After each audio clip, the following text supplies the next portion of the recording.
Hello. Hello. So we're going to talk a little bit about and thoughts and thought patterns and context, life context, and just going to bring up a couple of examples and just of beliefs, I guess, and so hopefully that my sharing will help a little bit to help us see that we have these beliefs. And okay, well, I'll just start with a situation that happened to me just recently, and I had been out with a friend, and and I spent, we had a nice walk in the woods together and some nice time together, and we made some plans and for the next couple of days, some things to happen, and they didn't happen. I knew at one level that she had a lot on her plate. There was a lot going on, and we texted a few times, but it didn't happen. And I watched how the subtle belief system in here in this was that, oh, I've done something wrong. I've this little belief system was right there. I've done something wrong, or you know, sometimes I'm too much, that kind of thing. But uh, and that was rolling in the back, and it's kind of very subtle. And so the message here is, for me and for you, is to watch for it. Okay, wow, there it is, and to let it go. And I kind of went a step further than that. I actually was called her today, and I said, and I shared it. I was quite vulnerable, and I shared. I said, was I maybe too much the other day, and are we okay? And we're friends, been friends for a long time, but I was feeling a little insecure and all of that, and I shared it, and and she said, "Oh no, no. Oh, thank you for." She really caught that I was being vulnerable, and she said, "Thank you. That's she appreciated that." And she said, "No, I'm just super super busy. And so it was all in my mind. The whole thing that I'd made up a story um, about the situation that wasn't true, and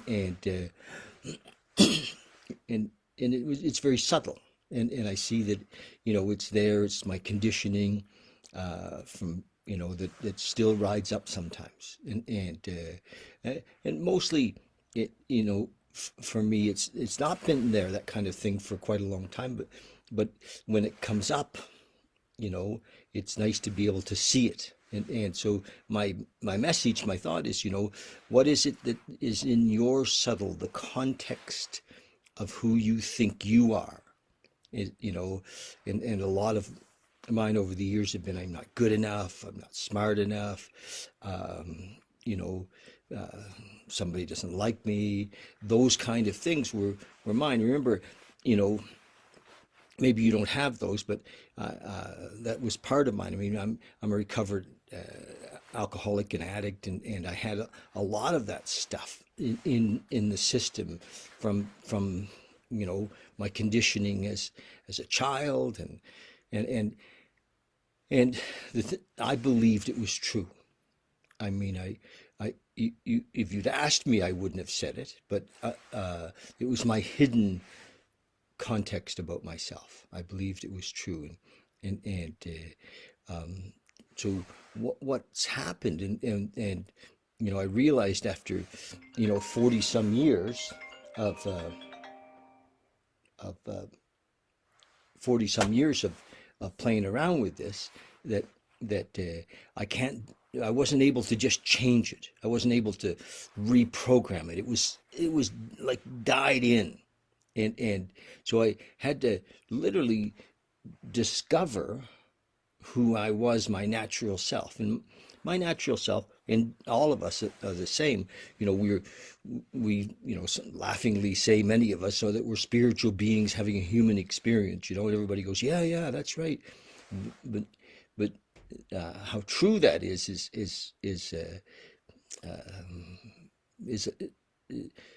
needs to be discovered, not created but discovered. It is true, and the process of moving from those belief systems, those stories about ourselves. I am this or I am that. I am, even our limiting beliefs about ourselves, or even our, whatever it is that we believe we are in this realm.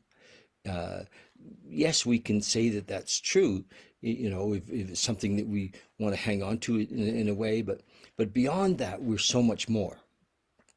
And I was listening to Hawkins today, David Hawkins, and his book. He has a book that I was listening to. It's really, really good.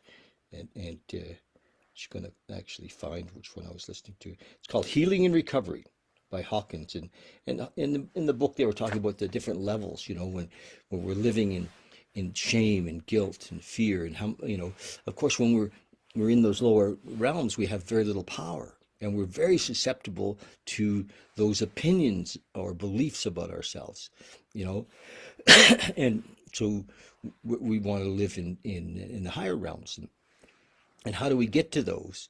According to Hawkins, and is we surrender all of the beliefs that we have about ourselves. Um, because it doesn't. I forgot to turn my phone off.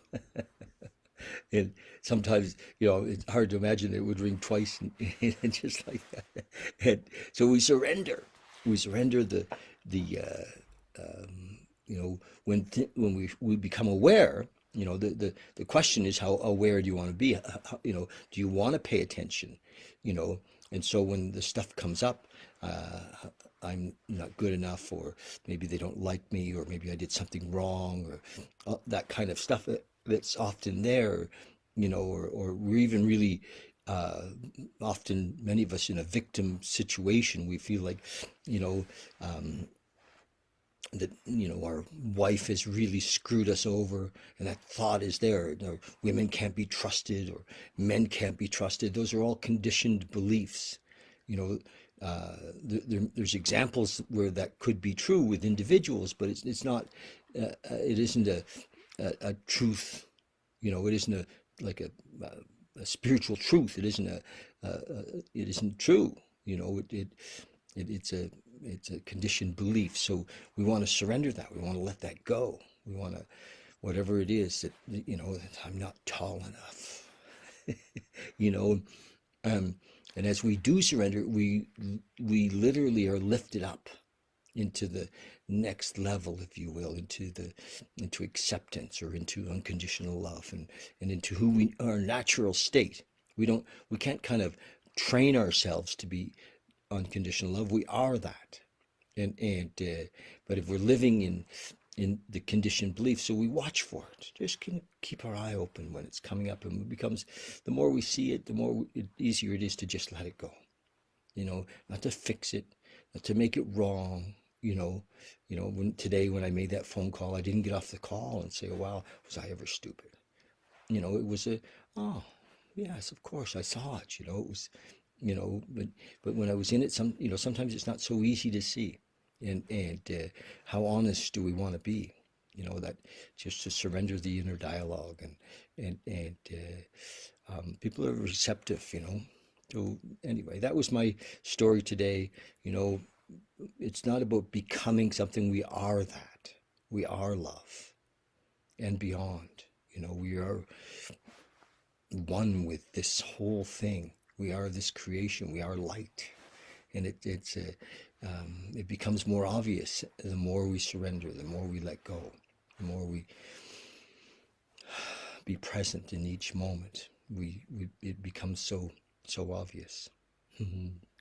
Anyway, that's my message for today. I've been reading these last couple of weeks, couple of months actually, from the Tao Te Ching, and I'm just going to read because there's a couple of things that happen. I mean, yes, surrendering brings us into our natural state, but being in the company of some of these, awakened teachers like lao-tzu, who wrote this, centuries ago, and this was a translation by Stephen Mitchell. Being in the company of these awakened beings, being part of this conversation, um, brings it to the forefront.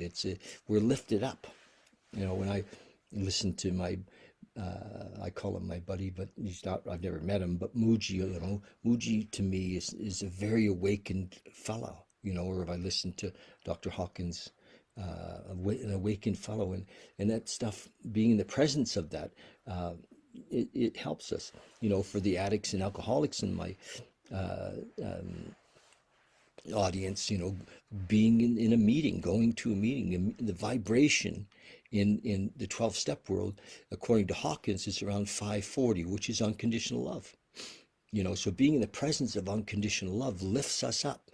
We can come into, some of you'll know this, you come into a meeting and you're like angry, and, shit's going on and all hell's breaking loose, and we sit in the meeting, and an hour later we're like, wow, everything's pretty great. It just shifts because we're in the presence of love.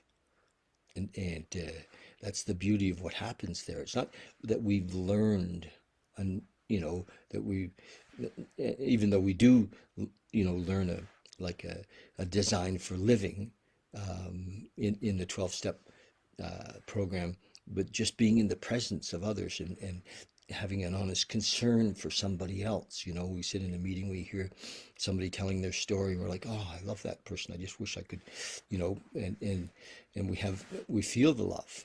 So that's why I'm reading from this. I believe it's a very kind of an awakened book, and one of the originals, and so yeah, hang in there and listen, and get a copy.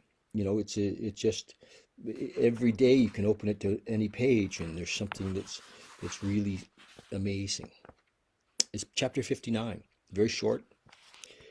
For governing, it says, for governing a country well, there's nothing better than moderation.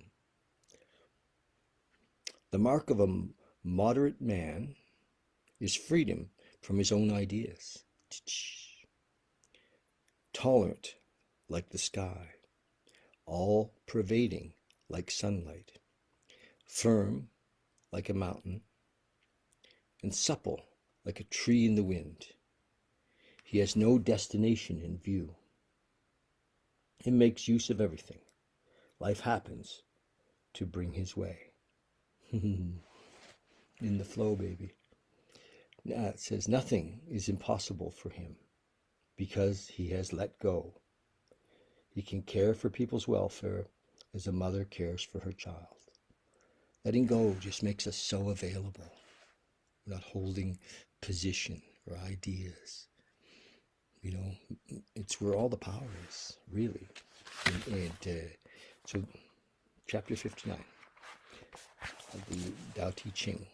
And so love you guys, and thanks for tuning in. And, the message today again was, be present, be aware, be conscious, and watch the thoughts. Remember, we're not our thoughts.